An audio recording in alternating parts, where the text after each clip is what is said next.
Bonjour, donc là, en réalité, je viens de terminer une séance de dips sur banc, que l'on appelle dips sur banc. En fait, on les fait pas forcément entre deux bancs parallèles de musculation.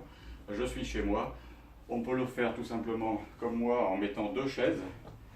Par exemple, si on veut corser légèrement la difficulté, on pose ses pieds sur une table dont la hauteur est légèrement supérieure au niveau de l'assise des deux chaises, tout simplement. Et donc je vais refaire une série ou deux pour compléter mon entraînement et pour démontrer que de toute façon, pour faire grossir ses triceps et pour gagner en force, en volume, en force, les dips, on peut aussi bien les faire chez soi avec deux chaises. On peut les faire au même niveau entre deux chaises évidemment. Moi je préfère placer mes pieds légèrement en hauteur pour mettre le maximum de mon poids sur mes bras et donc pour en baver bien sûr et pour avoir un meilleur résultat, une meilleure congestion.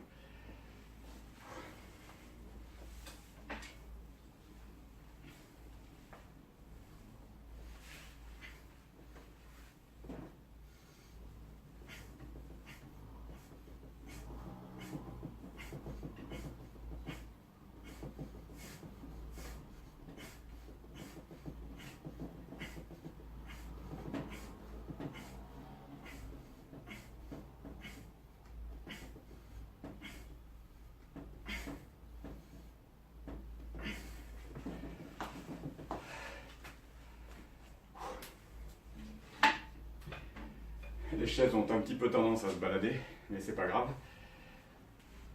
Donc j'ai réussi à me rajouter une série de 25. Un peu d'hydratation, un peu d'eau, parce que je suis, contrairement à la vidéo, à ce qu'elle semble montrer, puisque je viens de démarrer la vidéo pour les dips, mais je suis en fin d'entraînement, je ne suis pas en début. Et donc, je commence à transpirer, alors que dans l'appartement, il fait que 25 degrés, pas plus. Donc, important de bien s'hydrater, évidemment.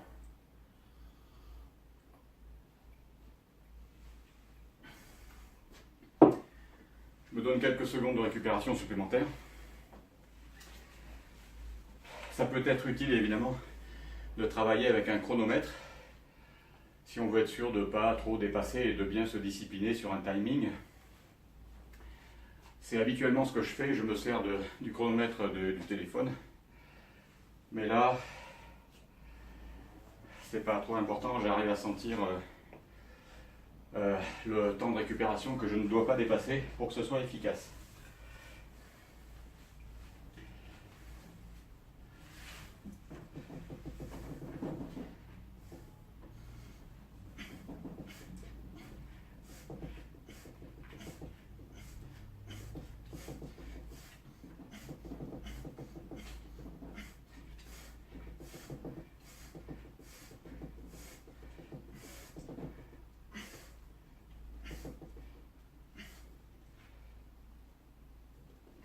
Et là, je me fais plaisir pour la sensation sur la dernière répétition. Je replace les chaises qui ont tendance à bouger pendant l'exercice. Et je me donne un bon 45 secondes de récupération avant de recommencer la prochaine série.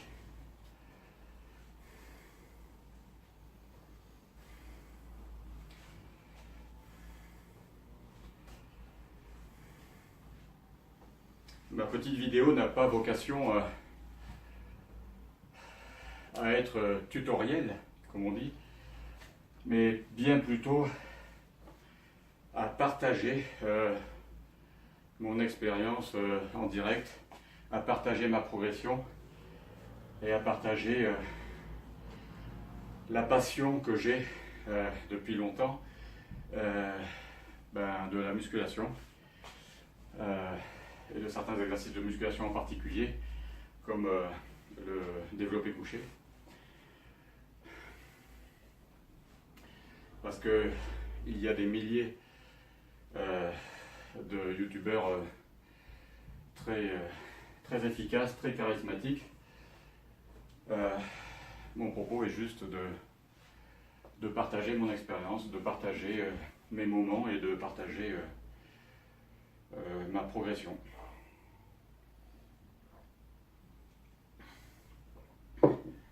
Passionné, je suis, mais professeur, je ne suis pas.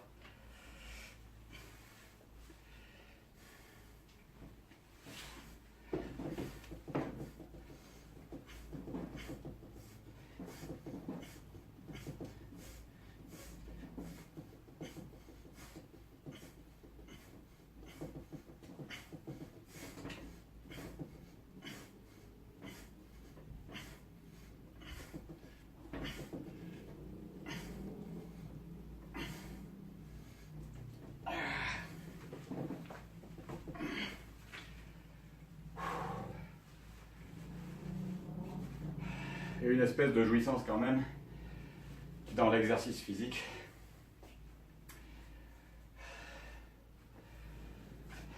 Une sorte de jouissance qui ne peut pas être trop comprise par les gens qui ne savent pas ce que c'est ou qui ne veulent pas, et je ne les blâme pas du tout, mais qui ne peuvent pas comprendre ce que c'est à partir du moment où on ne fait pas du sport régulièrement. Si on a le souci de se dépasser un tout petit peu, on sait très bien qu'il y a, comme on dit, no pain, no gain, hein, mais qu'il y a un stade de douleur, de dépassement, que ce soit en cyclisme, quel que soit le sport à la limite. Mais au bout d'un moment, c'est physiologique, il y a les endorphines qui arrivent, sans parler qu'une fois qu'on a fini l'entraînement, la satisfaction que l'on a avec soi, pour soi-même, qui vaut bien, j'allais dire sur l'instant en tout cas, tout l'or du monde.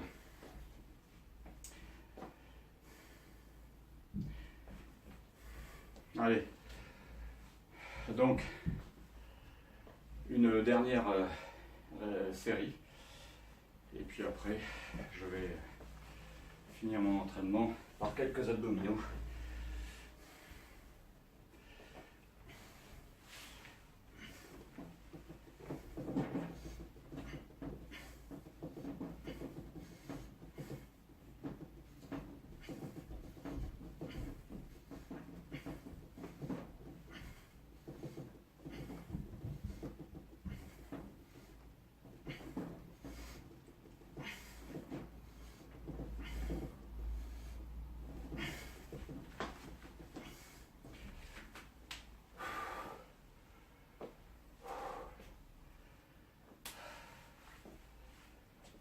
Bon, ben voilà pour les dips, parce que c'est pas simplement la troisième série que je fais, j'en ai fait 4 autres avant et ça suffira avant de démarrer la vidéo.